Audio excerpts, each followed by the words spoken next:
దేశంలో హనుమంతుని గుడి లేని చిన్న పల్లె అంటూ ఏదీ లేదు. పెద్ద పట్టణాలలోనైతే హనుమంతుని గుడులకు లెక్కే లేదు. పిల్లలు, పెద్దలు, ఆడవారు, మగవారు, అన్ని వయస్సుల వారు, అన్ని వృత్తుల వారు చేసేవాళ్ళు అందరూ కూడా హనుమంతుణ్ణి పూజిస్తారు. విద్యార్థులు బుద్ధిని, శక్తిని ఇవ్వమని, సైనికులు శక్తి కోసం ఇలా రకరకాలుగా ప్రార్థిస్తారు. పూర్వకాలంలో కోటల ద్వారాల వద్దే ఆంజనేయుని గుడి ఉంటుండేది. వస్తాదుల వ్యాయామశాలల్లోనూ హనుమంతుని పటం ఖచ్చితంగా ఉంటుంది.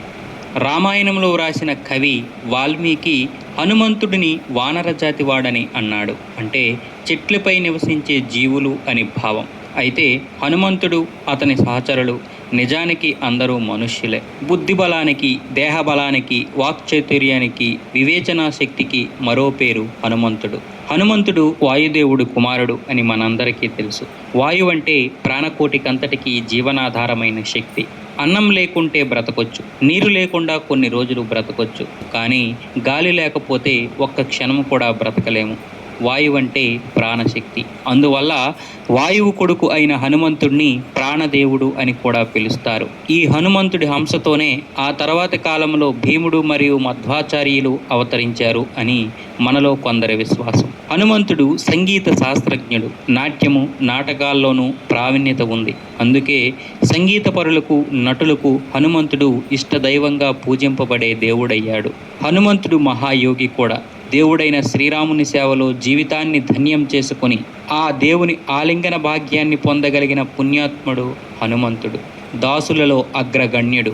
దక్షిణ దేశంలో కిష్కింధలో పెరిగి పెద్దవాడై లంక నుండి హిమాలయాల వరకు అనేక మార్లు పరిగెత్తి అయోధ్యలో నెలకొన్న మహాభారతీయుడు హనుమంతుడు. మన దేశపు ఐక్యత సంకేతంగా నిలిచిన హనుమంతుడికి హిమాలయాల నుండి రామేశ్వరం వరకు మూలమూలలా పూజలు జరుగుతుంటాయి.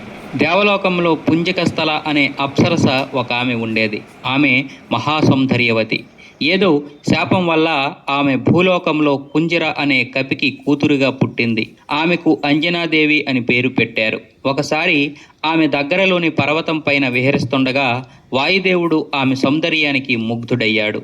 ఆ విధంగా వాయుదేవుడు, అంజనాదేవిలకు కలిగిన సంతానమే ఆంజనేయుడు.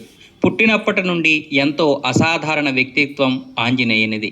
ఆంజనేయుని కథలన్నీ కూడా వినడానికి ఎంతో ఇంపుగా ఉంటాయి. పుట్టిన కొంతసేపటికే హనుమంతుడికి ఎంతగానో ఆకలేసింది. తల ఎత్తి చూడగానే ఎదురుగా తూర్పు దిశలో ఎర్రని వస్తువు ఏదో కనిపించింది. ఆ ఎర్రని వస్తువు సూర్యుడు.